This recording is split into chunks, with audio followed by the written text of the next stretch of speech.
Hey guys, what's up? So, strategy talk for 14.2 overhead squats and chest bar pull ups. First, let's touch on a couple things. So, the men's RX weight is 95 and the women's weight is 65. So, obviously, if you can't handle those loads yet, what we'll have you do for tomorrow is scale the weight down to something that you can do for the 2 rounds, and you'll have to input a score of 0, unfortunately, but we will have you, still get a workout in. For those of you that can do the overhead squat weight but can't do chest to bar pull-ups, you're going to have two options. Number one is you'll input a score of 10 because that'll be the 10 overhead squats, and then you'll be able to continue along in the workout with either regular pull-ups or banded pull-ups. If you're in that boat, I'm going to cut you guys off maximum at 6 minutes, as I don't want anyone getting into a crazy amount of pull-ups that doesn't have chest to bar pull-ups. But let's focus the majority of this video on those of you that can do the overhead squat weight and can do the pull-up weight. So warm-up, guys, is going to be similar to last week. The better you are at these two movements, the longer you're going to go, the worse it's going to be.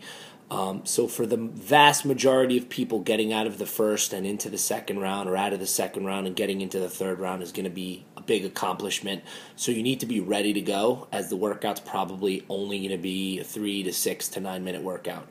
I'd start very similar to last week with some steady state heart rate work, 5-10 minutes on the rower or on the bike, get your heart rate up, and then it's going to be really, really, really big today to make sure that your whole upper body is really loosened up. So, lacrosse ball, the trap muscles, the lats, the shoulders, make sure you're super opened up, lots of pass-throughs, make sure you feel comfortable on the pull-up bar.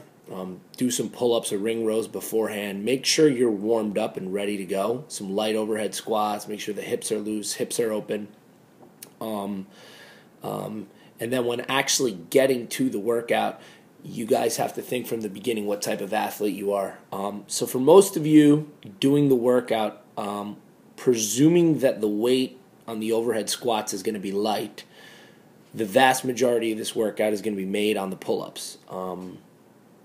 You can't be a hero on the pull-ups. If you burn out too quickly, as you saw with Camille, who's probably the best female pull-up girl in the entire world, she didn't make it into that later round of 20, which I was surprised by because I think she went too hot out the gate in the beginning. So for those of you stronger with the overhead squats than the pull-ups, which is going to be most of our athletes, you're going to think you have to make up the majority of the time on the overhead squats and start to break the pull-ups early. I would say if you can at least get the first set of 10 in without burning out, I'd do that. And then even on that second round of 10, start to break 5 and 5. And then if you get into the second round, start to break right away 6 and 6, 6 and 6, or 7 and 5, or 8 and 4, whatever it is that you decide that's going to allow you to minimize the rest periods without staring at the bar. In terms of gear, guys, if you're looking for extra stability, if you have like the Reebok Oli trainers that are kind of half hybrid sneaker weightlifting shoe, I might think about wearing those. It's going to give you extra stability on your overhead squats. And this is definitely going to be a high volume workout where people are going to rip. So you're going to have to tape your hands, wear gymnastic grips, wear gloves, whatever you guys feel most comfortable with, as the volume on the pull-ups is going to play a huge factor in this. What I think you guys have to think about here really is making sure that the work to rest period in your head, you're able to stick to that. So if you have a plan, by now you should know if you can or you can't do overhead squats, and if you can, what your max set is, and if you had to, for example, do a set of 50, what you'd have to break it into in order to maximize your score on that workout without burning out. So for example, for a set of 50 reps, if I can max out at 30 to 35 chest to bar pull-ups, I'm definitely not going to do that from the beginning, because if I did, then I'd have to take a really long rest before I could get on the bar. I might do a set of 15, drop off, shake my arms out, do another set of 10, and so forth, in order to quickly move along and continue to pace the workout appropriately. This is a tough workout, and it is definitely not something that I expected to come up so quickly. So I don't want people to get discouraged. Just remember, you can treat this as an opportunity to look at holes in your game and what you need to improve on and get better at for next year.